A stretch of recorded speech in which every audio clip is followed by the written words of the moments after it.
Урматтуу кыргызстандыктар, өлкөбүз эгемендүүлүккө ээ болгон 30 жыл аралыгында көп кыйынчылыктарды башынан өткөрдү. Тилекке каршы экономика өспөй, бийлик бутактары коррупциянын сазына белчесинен батып, миграциянын агымы көбөйүп, жумушсуздук күч алып, жашоо жылдан жылга кымбаттап, миңдеген сапаттуу кадрлар, жаштарыбыз башка өлкөлөргө чыгып кетишти. Мамлекеттин жараны катары бул көрүнүштөрдү карап отуруу мен үчүн өтө оор.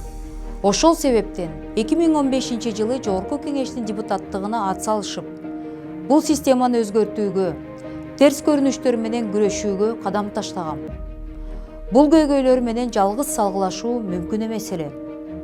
Мени эртеңки келечегибизге кайдыгер карабаган, өлкөгө чын дилинен күйгөн тарапташтарым колдошту. Мен аларга ар дайым ыраазычылык билдирип келем.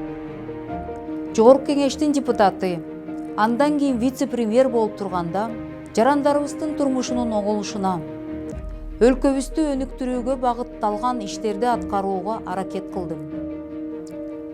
Тилекке каршы аз убакытта коррупцияны, бюрократияны, адилетсиздикти толугу менен жоюуга жетише албадык.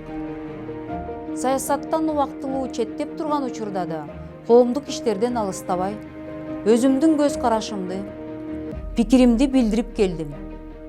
Бирок, өзүңүздөр билгендей, биздеги коомдук саясий жагдайда жөнөкөй жарандардын үнү чектелүү. Ошондуктан Жогорку Кеңешке барып, берилген мүмкүнчүлүккө ылайык парламенттин трибунасын пайдалануу менен алдыга коюлган максаттарымды ишке ашырып, күрөштү улантуу керек деп эсептеймин. Депутат бул биринчиден жарандардын тандоосу менен келген бийлик бутагындагы эл өкүлү. Ал элдин кызыкчылыгы үчүн иштеп, өлкөбүзгө ак ниет, адилет кызмат кылууну өзүнүн милдети деп эсептеши керек. Урматтуу шайлоочу, сиз алдыдагы шайлоодо чынчыл, тайманбаган, эл таламын талашкан депутат деп ишеним артсаңыз, сиздин тандооңузга чыккынчылык кылбай, буга чейинки багытта иш жүргүзүүгө убада беремин. Тактап айтканда, чындыкты сүйлөп, башка атка минерлерден да ошону талап кылып, биринчи кезекте элимдин жашоо турмушун жакшырткан мыйзамдарды демилгеле. 27 февралда ар бир адамдын добушу чоң мааниге ээ. 5 жылда бир келген мүмкүнчүлүктү колдон чыгарбай, туура тандоо жасаңыз. Сиздин бүгүнкү тандооңуз эртеңки келечегибиздин пайдубалы. Жаркын келечекти бирге курабыз.